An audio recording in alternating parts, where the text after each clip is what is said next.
everyone.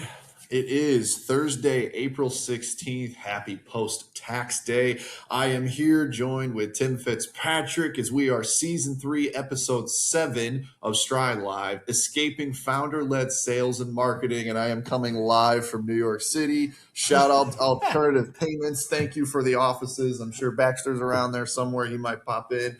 Tim, joining us again from Rialto Marketing. How you doing today? I'm good, man. I'm live from Denver. It doesn't sound quite as good as live from New York City, but hey.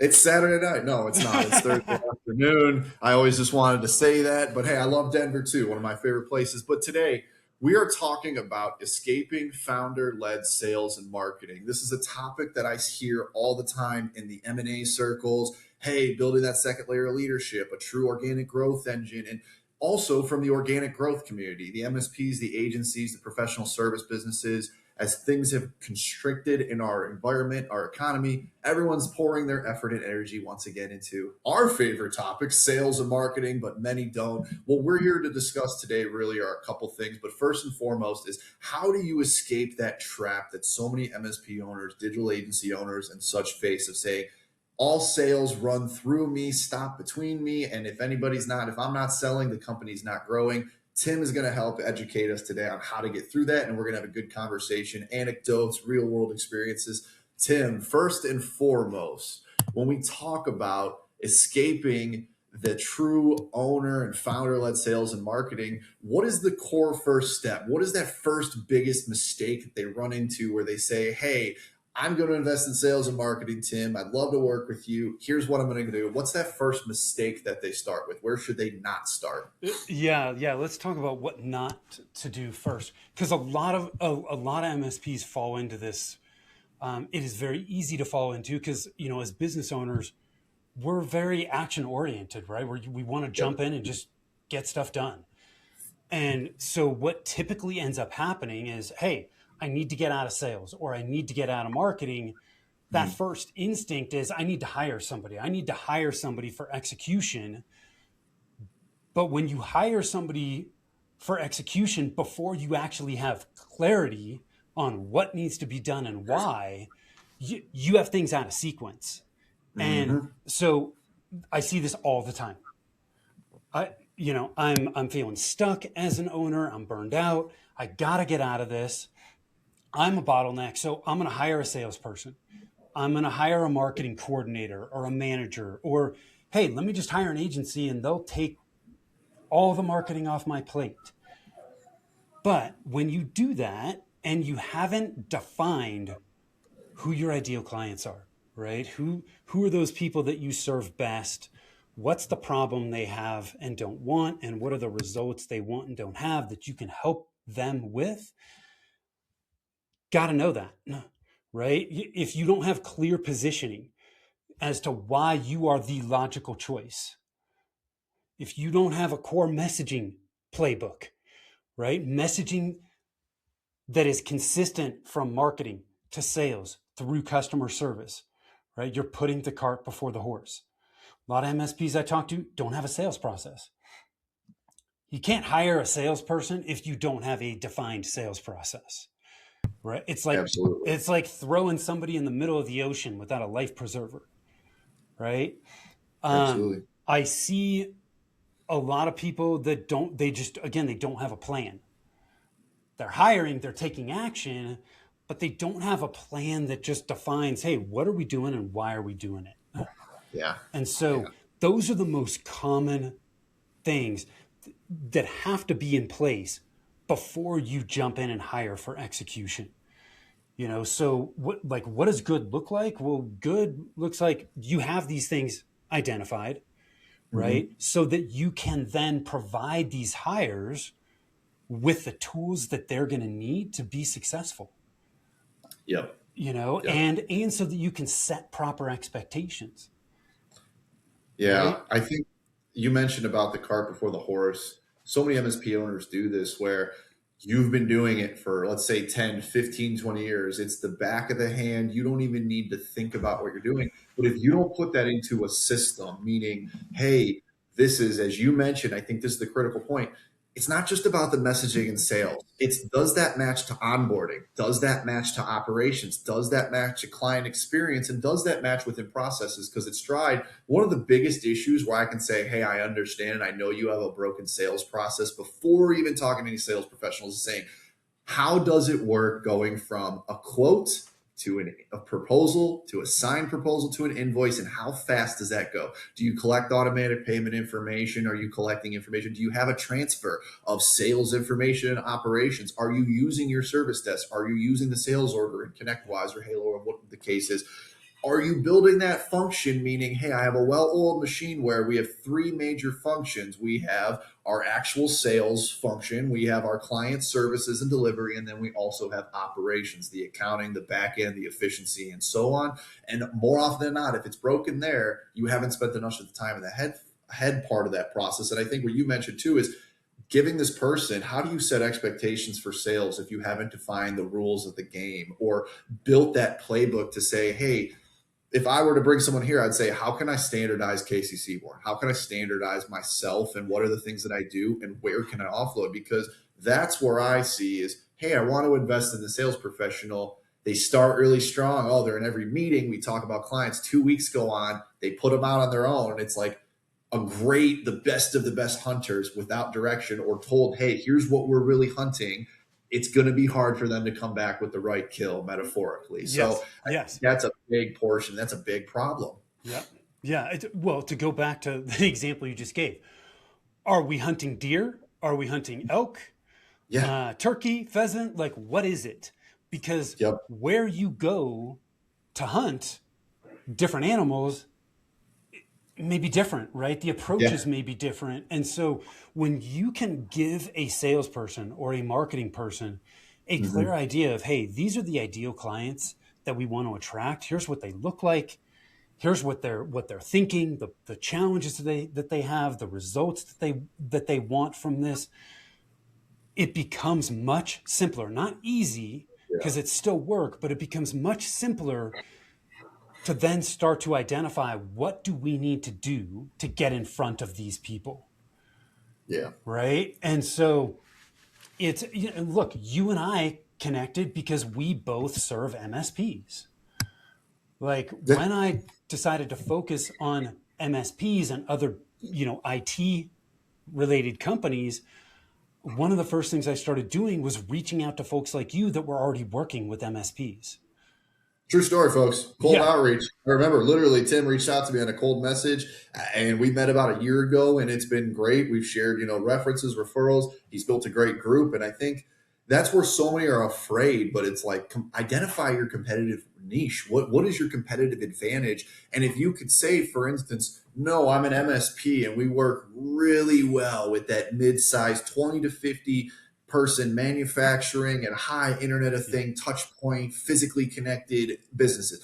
I'm going to be able to build a much better target list. You say, hey, I'm an MSP. I deal with pretty good small and medium enterprise, anybody from $500,000 to 40 million in revenue. It just changes it and it allows them to narrow focus. It's no different than if you think about, not to go sports here, but think about when a football play call is being called. You have what's the offensive line assignment, the receivers, the shift, the pass protection, the audible. Each player knows their assignment. And within your organization, most of the time, your sales professionals are your running backs or your wide receivers. And they need that dedicated, what route am I running? What is my sole responsibility? Because if they get worried about what's going on in the trenches, the offensive line, everything else, they're going to miss the point. They're going to miss those opportunities. And the better you can give those individual assignments, the better your cohesive unit's going to be. If we talk about growth as that offensive engine for your business, that well-oiled machine from sales to customer service to onboarding to operations to that, it's going to not only help you win more business, but it's going to get rid of that pressure of we always need new business because we don't understand our churn patterns. We don't understand our lifetime client value, which I'm sure we're going into detail, but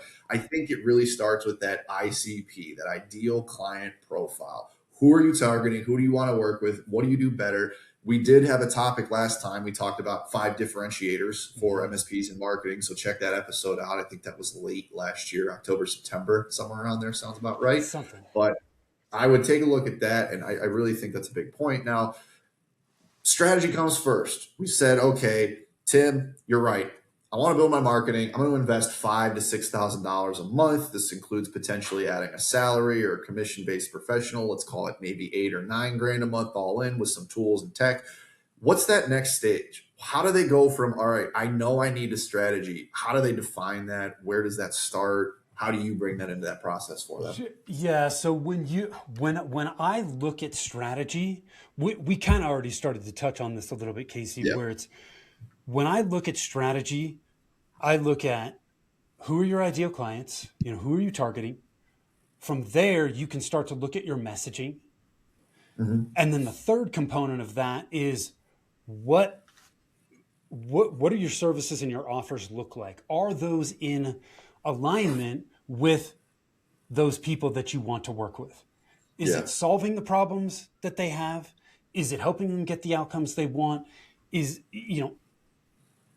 it what they actually want to buy?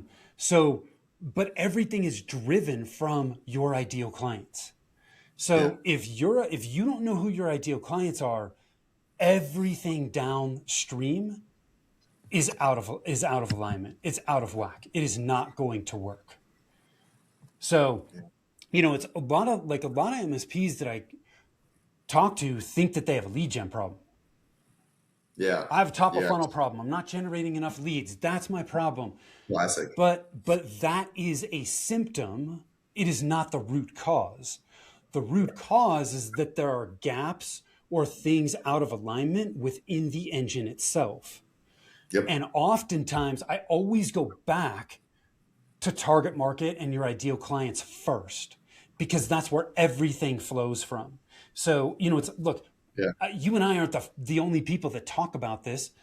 A lot of people talk about it. It is a fundamental of sales and marketing, but it is a fundamental that a lot of people skip. Again, because as business owners, we just have this bias toward action.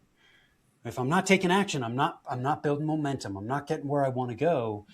But when we take the time to do strategy, we are taking time so that we can move faster later. Otherwise, what happens is you feel like you're moving and you hit a wall 9 to 12 months down the road, and then you got to go back and do it all over again anyways. So, hey, might as well do it right from the first time. Yeah. I think it comes back to that. You can't delegate what you haven't defined. How are you going to offload something that you are doing as an owner, as a founder, as a leader that may or may not be your genius zone? By the way, this is the conundrum that you see is, hey, I'm great at it. I am my best company. No one represents it better than me. Well, of course, it's your company. You should be the life soul in that. But if you're looking to elevate, meaning, hey, we've grown historically at 10%, 15%. I'm 3.5, 4 million revenue. Even if you spend 50% of your time as the founder, it's going to be hard to grow quicker than 20 to 25%, which is great. Most companies would be like, that's phenomenal. But when we talk about sustaining consistent growth, is it we grew 20% because we closed a couple of last minute deals at the end of the year, some big whales, or are we doing something that can predictably say we are going to grow 8 to 12% if we just follow the process of our sales? This kind of goes the Robert Gillette school of thought around, hey, build that sales cycle. The process should be attainable. Focus on the actions and the inputs, not the outputs specifically. And I think when you look at that, it's saying, hey, I know I'm going to get to this because I've done this. I've built this standard system. And it might be, hey, I'm a founder. Where do you get your leads from? Well, I do really well networking and being in these circles. Okay, do you need to physically be there, or can somebody represent you? Oh, I do well at conferences. Okay, do you need somebody? Can you hire somebody? Is there another opportunity there? Can you do something remote where you're not in person every time? It allows it to be more efficient. And I think once you said, hey, I'm able to ask these questions when I know what my target profile is, because if you don't know who you're selling to, you're not McDonald's. You don't sell to everybody. No. You are truly a specialized professional service. And if you say, hey, no, I do this well, it'll allow you to ask these questions, but it's impossible to get to that point because you're just going to be, I'm sure it's the same on the marketing. Hey, Tim, I don't have a marketing strategy. Should I work on Google SEO? Should I do AdWords? Should I run, pay-per-click campaigns? Well, no, you should define who that target is first. So I think it's a clear point. And anything else on that? Anything else on that first, the biggest mistake that they're making? No, it's the biggest mistake. So just if there's the one takeaway here is just strategy has to come before tactics always. Yeah. I think that's clear. Now, when we look at, when you talk about how that sales cycle works, meaning I touched on it a little bit. I have a new contact. Somebody fills out the email contact card. They want to schedule an appointment with me. Great. Where do you see the breakdowns? Where do you see the issues within that process that makes these founders not want to give up the process because maybe it's too individualized, maybe it's too antiquated, maybe it's a little off bespoke, and they really can't build it into a system where they say, I just do it naturally. I don't even think about it. Where do you go when they say, hey, I know my target, but these are the symptoms or those are the problems and challenges they're facing? Yeah, you can't get predictable results without having a process or a Yeah. system, right? And so when you look at the sales process, I think that the challenge here is one of two things. People either wing it, right, and there is no sales process, or they try to automate as much as possible in the sales process. And the problem is the sales process is not linear, right? No. Now, the steps that people need to go through to get to the end of your sales process should be the same, but they don't all travel through those at the same pace. Yeah. And so when you look at your sales process, you have to be able to accommodate for that. And I think if you try to automate too much, it is going to come across that way. And that's not like, come on, especially for MSPs, like this is not a $1,000 sale. Yeah. I mean, this is a big, big decision. And if they feel like you're just automating this process and they're just another number that you're trying to get to closing, that's not going to work. So your process has to have structure, but it has to have flexibility to adapt and meet clients where they're at in that process, if that makes sense. So I don't think that you can, and there people may disagree with me on this, but I just don't think you can create a bunch of canned templated messages that you're going to like send out and it's naturally going to lead people to where you want them to go.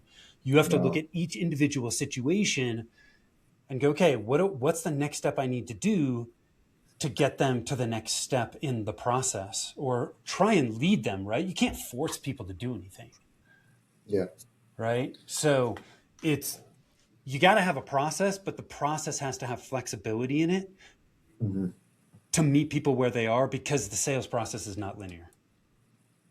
Yeah, I think when it comes to the sales process, and this is from a director of biz dev to another, just in the general statement, is where I see the automation and that bug come in is the wrong area. We try to, like you said, we try to automate messaging. We try to automate prospecting. We try to automate the things that really deserve the personalized touch. I have not responded to a LinkedIn direct sales message if it feels salesy in years. It has to be a genuine connection. And unfortunately, if you template something, it's no longer unique. It's no longer the same. And I think there is a point for it when you look at where does automation make sense. Here's a real case study example. Your website should have somewhere where you can schedule a consultation directly with a Calendly. That Calendly should then sync to your CRM, and the information should require a phone number, email, and then some sort of response, not just the email, phone number. They should put why they're meeting, and then that should flow into your CRM. And then, for instance, at Stride, we use a tool called Financial Sense at Ignition. Pipedrive then connects to Ignition, which is proposal, all that. It talks to each other, and then our notes get loaded. I am actually the old school. I think the worst place to put your notes, and this is from my own experience, is in the CRM, because the CRM will just become this long thing. I think the only notes that should be in your CRM, if you want a really good value process for those listening, your discovery call notes, the first touch in the summary. So if you look at Pipedrive, it's the first thing it'll show up. And then what my recommendation is to have a living, breathing document, whether it's Word, Google Doc, where you can see the versions, you can see the context, and it'll automatically catalog and say, oh, I first talked, as you mentioned, it's not linear. I talked to this prospect in June. I talked to him again in July.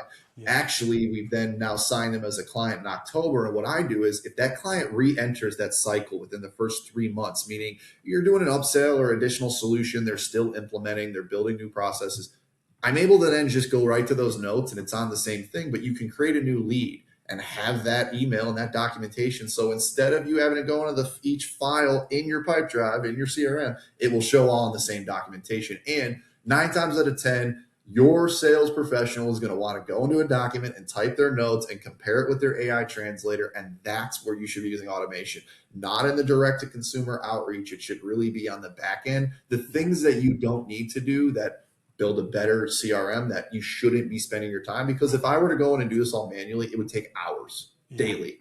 But now it takes about 30 minutes of quality checks. And every now and again, I have to do something a little manually because it goes in an alternative system. But if you're talking about where do you get deep, that's where you look. Don't try to automate and then fall into this AI bug of, wow, I got my Apollo database and then my marketing. And that works for a specific industry. It works for SaaS. It works for high calling, high volume. You have salespeople calling and touching in points all the time. But if you're a founder-led professional services, there is not a quicker way to turn off a potential client from your service than automating and not having personalized, especially when I'm sure you get the email, hello, Mr. Tim Fitzpatrick, CEO, and it comes through and you're like, this is the new junk mail. And it really is. So I try not to digest too much and diverse, but it really is a point that hits home with me because I see it every single day. Yeah. So, well, you make a really good point. It's very easy to overcomplicate things. Keep things simple. Oftentimes the simplest things are the most effective. And just because, okay, my gosh, I'm not leveraging my CRM because I'm putting all my notes in a Google Doc or a Word doc like that. Shouldn't I be doing something more sophisticated than that? No, you shouldn't if it's working for you, right? I mean, if that works for you, cool. Like there's nothing wrong with that. So keep it simple. But your point too, like, yes, automation on the front end to make sure that initial, like, you shouldn't be reaching out to somebody after they fill out a form to go, hey, when do you want to talk? Like, no, you need to strike while the iron is hot. They fill out a form, they have access to your calendar, they schedule the call, boom, done. And then guess what? Because they scheduled through your calendar, there's automated follow-up messages to remind them that they need to show up to the call. That's where automation makes a lot of sense. You then need to plug in your human interactions in those parts of the process that need to be adapted to meet the clients where they are, right? Because how you respond to somebody that is a lead that's engaged versus one that's not, or that's ghosting you, are totally different. And you need to be able to accommodate for that. Yeah, and I think that makes a really good point because you'll see so many MSPs not reduce the friction to schedule a call. They're like, well, security, make them fill out a Microsoft. They should get a one-time code schedule. If you are in sales, you're not talking operations, not talking your CIO or anything. I'm talking if you are responsible for sales. You can have a separate calendar for this too. Build that calendar, make it as easily as accessible. Anybody in the world, please don't do this. All the scammers and everything could go to stride.services and book an appointment with me today. And I can obviously see and say, hey, I don't want this call. It doesn't seem right. Oh, they didn't fill. I can look. Oh, it's a fake email. But I think the secondary point is this industry of MSPs constantly wants to reinvent the wheel or build their own wheel or build their own device. You don't have to set up those Calendly automations because Calendly already invested millions of dollars in there, and it just does it if you set it up right. It takes 15 minutes to set that up and personalize, as opposed to let's build an API, let's build this direct integration, we'll host it. Save that for your clients. Don't complicate your own business. There's enough complications in the MSP world enough. You don't need your systems and processes to be complicated too. Sometimes that keep it simple, the KISS, keep it simple, stupid. From my first time in 4-year-old being soccer, and I just explain it to them. It's like, that is one thing that I always come back to. It's not always easier. Is there a simpler way? Is there a simpler way to do this to obtain the same results? Because that's really optimization in a nutshell. Optimization is not layering on new process. It's not cool tools and efficiency. It's saying, can we reduce the inputs to get a same, similar, or better output? That's it. And I think that's the biggest thing. Now, when you talk about the insight around these systems, because we've talked about, hey, if you don't know your client type profile, it's going to be really hard to sell. It's going to be hard to bring on a sales professional. Now we've talked process. So I have a client profile. I know who I want to sell to. I have a rough sales process. It's not perfect by any means, but I have a calendar scheduling tool. I have a CRM where information lives, and we have some sort of routine process to review and check sales results, even if it's monthly. What's that next step, or where do you see, hey, this is where your logical process should go to? I'm an MSP. I want to build this sales and growth engine. I know my ICP. Yeah. I know what my process is. What's that next step, Tim? Where can they go? So we touched on the strategic side of it, right? The strategic side of it is the fuel. Tim, That's I don't know the if I fuel hit for you, the but engine. I do not hear you. From there, the next core component of building an engine is planning. And if we think about planning is the parts. We're picking parts and we're assembling the engine. Hey, hold on, Tim. Hold on. I can't hear plan. you. Hold Weird. on a sec. Sorry, folks. Did you guys lose me? Hold on, folks. Technical difficulties. I'm gonna have to go live. Weird. I still can't. Let me see. It's got to be a stream issue because your mic's not on mute. Test.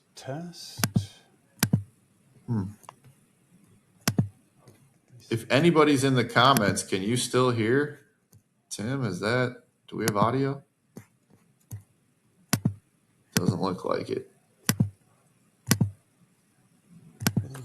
It's working. We were just getting to the good meat of it, too. I can't hear you either, Casey.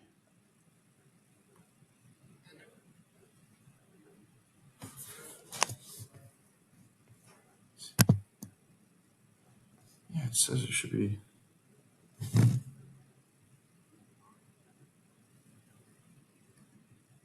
Hey, Tim, go ahead. Try one more time. Nothing. Yeah. Weird. Yeah, Tim, try leaving and joining back real quick. That should help. That might work for the studio. I lost you.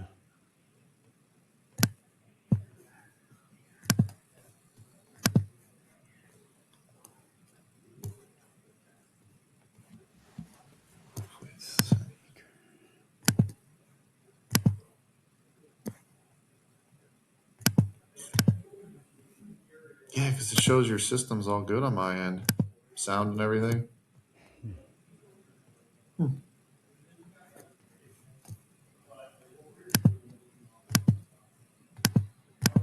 Yeah. Let's see if.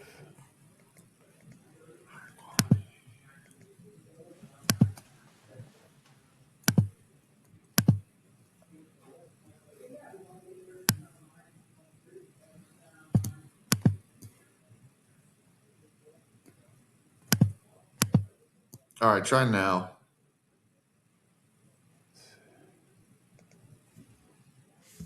Tim, can you hear me or no? Yeah, I still can't hear you. Yeah. Huh.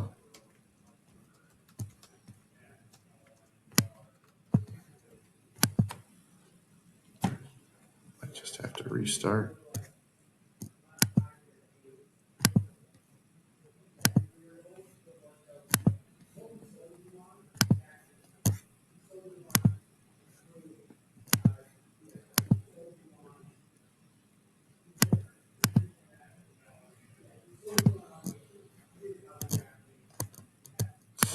Yeah, go ahead. Yeah, try that. Yeah, sorry, everybody. We have some good viewers right now. Bear with us here. We're getting into the meat of it. I can start singing and dancing if we absolutely need it.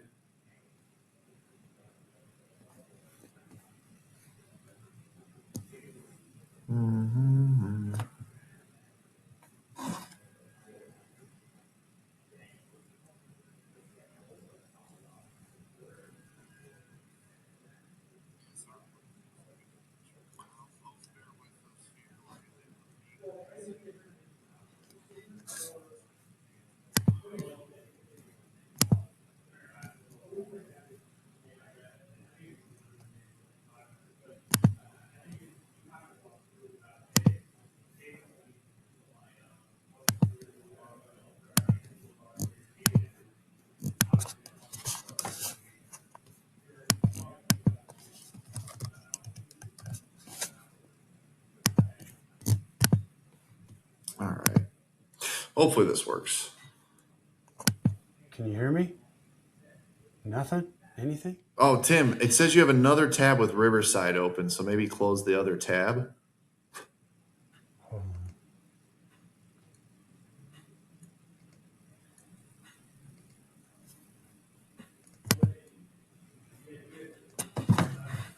Let's see. Did that do anything?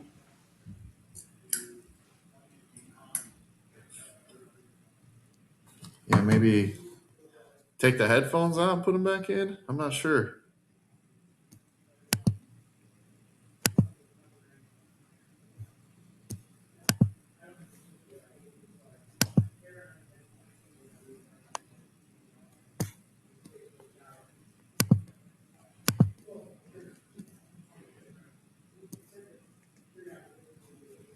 Yeah, I've never had this happen with Riverside. I'm getting nothing.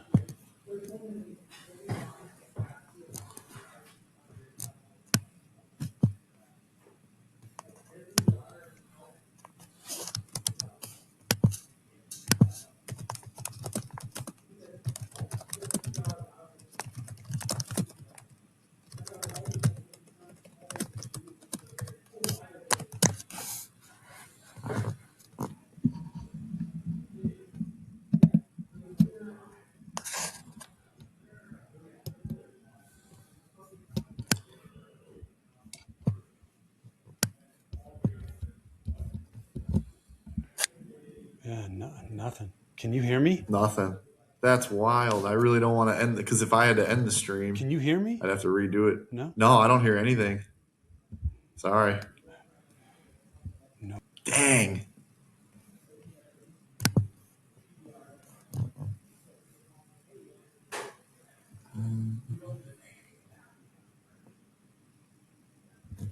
Yeah, I don't know if it was permissions or who knows because you were fine and then it just clonked out.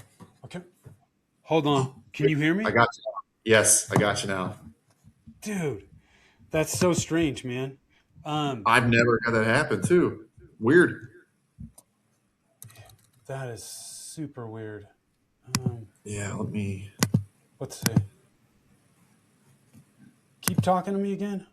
Yeah, I hear you. Okay. Yeah.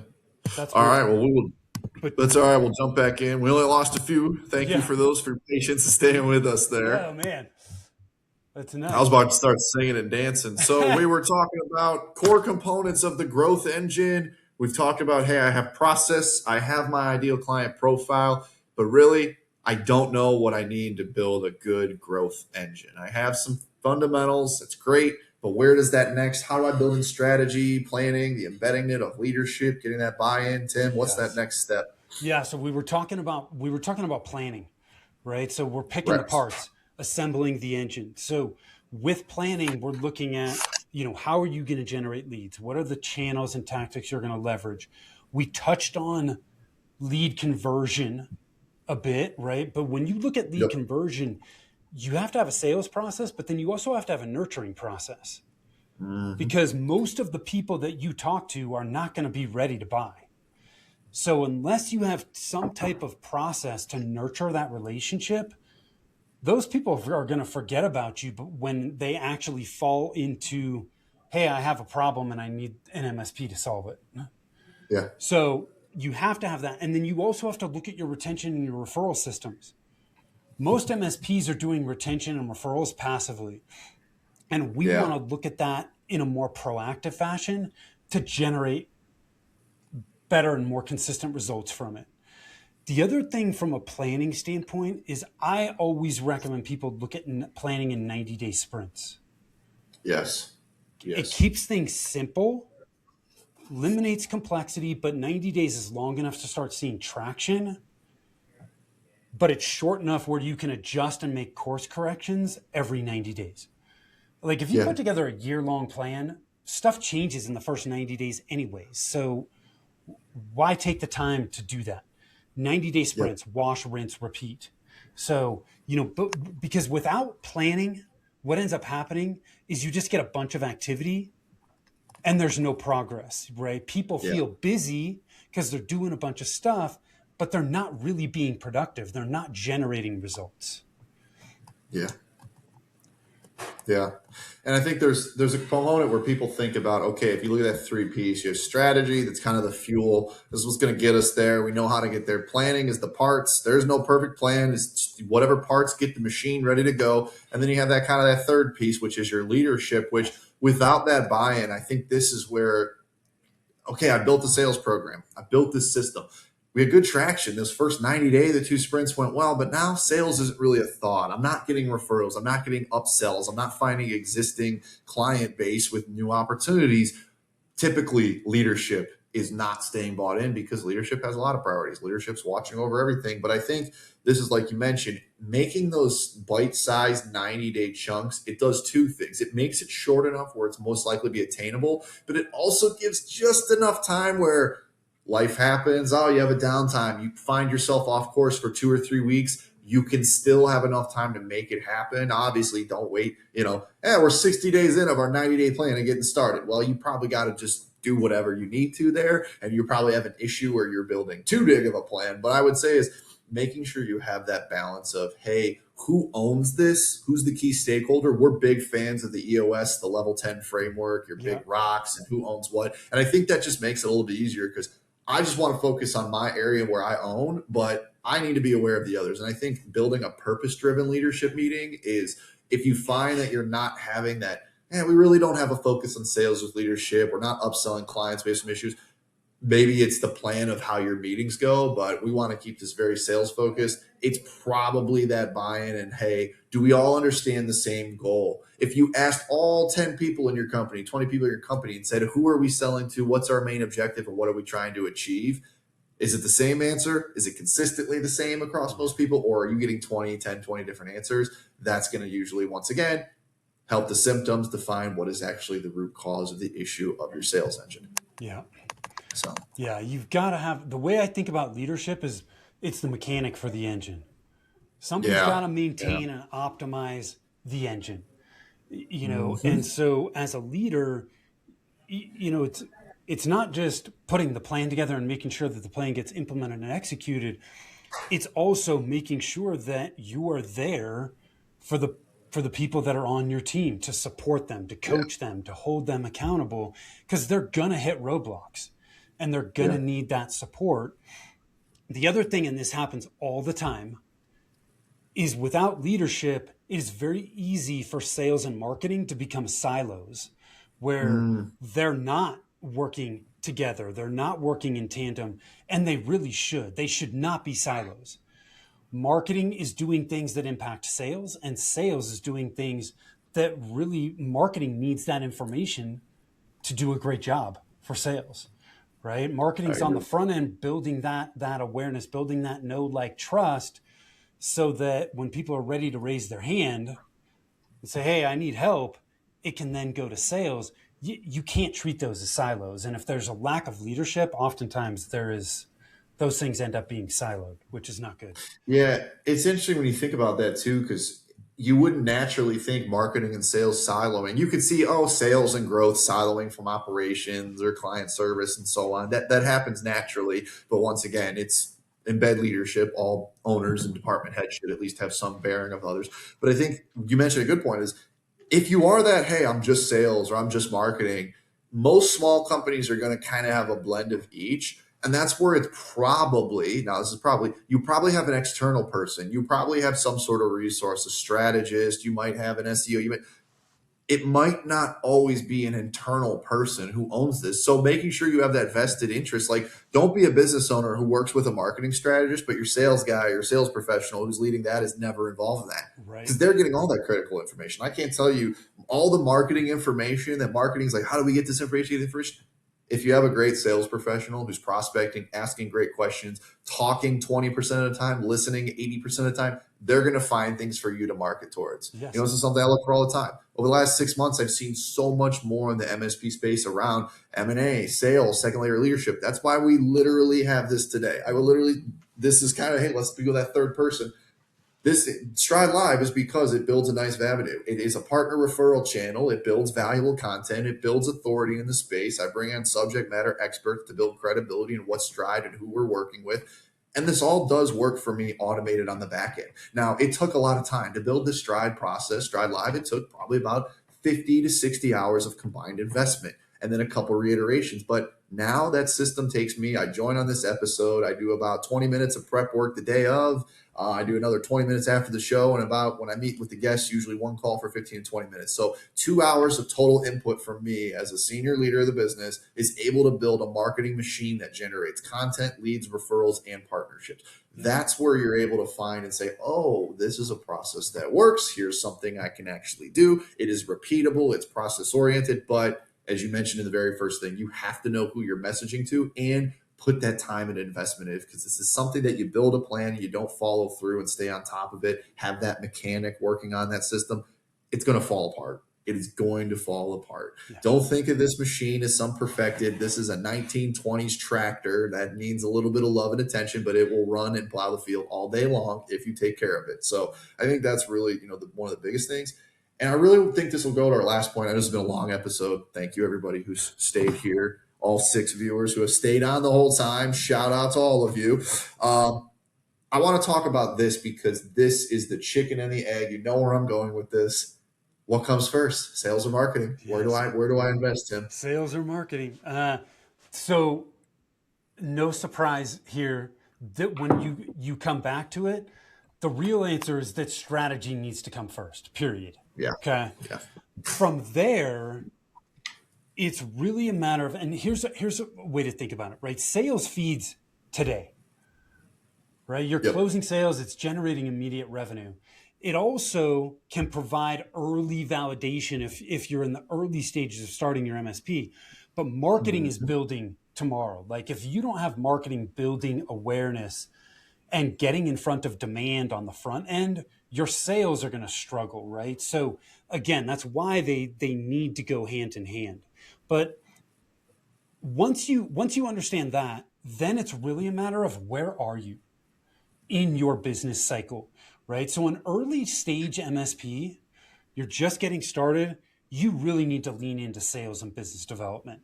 You're getting out there, you're talking to people, you're networking, you're connecting with potential clients, you're connecting with potential referral partners.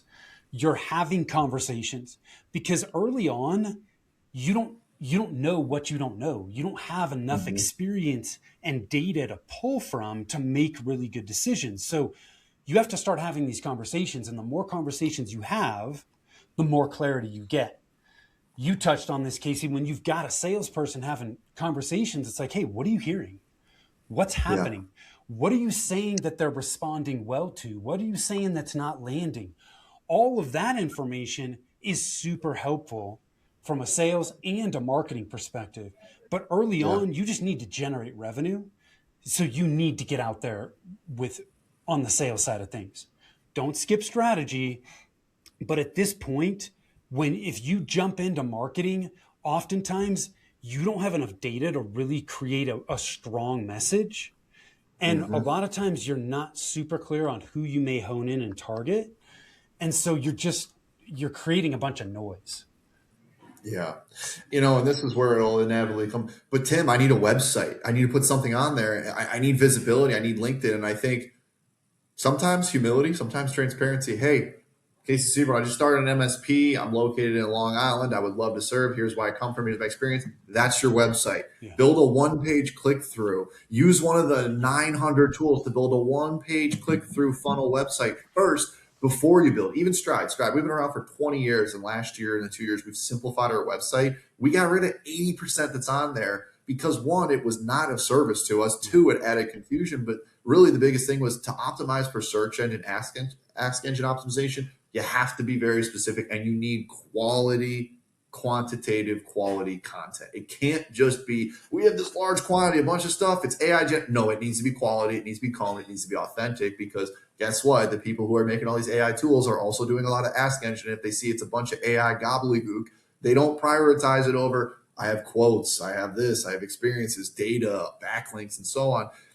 It's funny too, because when you talk about sales, and I get this all the time, but even at Stride, when we get into a fractional CFO or an advisory budgeting and forecasting, the first thing we look at, the first thing that we say is, how protected is revenue? What is the quality of sales? Yeah. Is this consistent? And we usually say sales is the lifeblood of your company, but the marketing side, the efficiency, the operations, the finance, that's all your longevity. How long of a life can you reasonably expect, or your lifespan, given the protection? But if your revenue, if your blood work's not good, your longevity doesn't matter. But once you get that in tune, our sales are good, we know our profitability, we're allocating our COGS, we know what truly our gross margin is, we know, hey, every dollar of money that we put into marketing, this is what it should turn into. Or here's our average client acquisition cost and lifetime client value. It allows to answer a lot of those questions, but it's all in service of protecting the lifeblood, which is sales. So I'm always going to say sales comes first, because at the end of the day, if you can go out and you can win business and eat today, eating today is better than the prospect of eating in a week.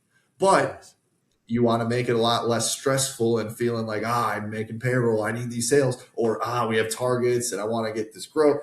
Marketing is really what's going to give you that long term. And marketing is the perfect example. And I think in the business world, marketing is the number one exercise in delayed gratification. There is no other area of your business where you can invest outside of R&D. For you specialize, I know everyone wants a caveat. Outside of marketing, there's nothing else that's so delayed, because marketing can realistically take 6 months to a year to 2 years to be a lifeblood, where it is, I generate 2-3 leads a month, I'm closing a business every time from this, blah, blah, blah. But I promise you, it's never not in your favor. It's never a disservice to your business. And I think that's where many MSPs are like, I don't have enough time, I want to focus there. And where do they naturally go? I'm just going to go meet a bunch of people and sell to them and bring them in. Yeah. But I would implore you, every new client that you get, this is what I would say: allocate 4 hours into marketing strategy and development and $1,000, and you will get into this process quicker. You get a couple new clients, you say, hey, over the next 6 months, I added 6 clients. I'm able to put a budget of $6,000 to $12,000 into marketing spend now, and I built some processes. You're going to be much more valuable to Tim. You're going to be much more easily to come into any marketing strategist, any system, to say, hey, I can work with this and I can actually tie it back, because I know you get this question. Hey, Tim, if I spend $10,000 on marketing, how much can I generate new business? You could generate $0. You could generate infinity dollars. It's everything that you do in between that determines where those dollars go. Yeah. You've got to, as you become more established, marketing has to kick in. Sales becomes a lot easier when you have marketing on the front end that's working. Yes. And so it's, early on, I totally agree. You got to focus on sales, but as you become more established, marketing has to kick in. And if you really want to see high growth and you're scaling, you have to have both. You're going to hit ceilings and roadblocks if you don't. Yeah. This just gave me a good topic for another episode, but how to use sales as your marketing engine, because your sales system can become the marketing engine. This is something I do every single day, duplication of efforts. But we'll talk about it at a different time. What I want to start here is the traditional Stride Live. 60 seconds, Tim. Too long, didn't watch. What is the one thing that an MSP owner can take today to escape founder-led sales and grow their business consistently? Focus on strategy first. Hone in on who your ideal clients are. Do not jump in to just hiring bodies without having strategy in place, because it will not work. You will waste time and you will waste money on hires that don't work out. Yeah. Plan first, strategy execution, good level of leadership. Tim, as always, thank you for joining. If you want to connect with Tim, you can reach out, Rialto Marketing. You can also connect directly to me. This episode will be live on stride.services and also our YouTube. If you want to connect with Tim, like I said, feel free to reach out. I'll directly connect you. He'd be happy to talk. Thanks, Casey. Thank you, Tim. Appreciate it. We'll do it again soon. I know we already got 6 more topics.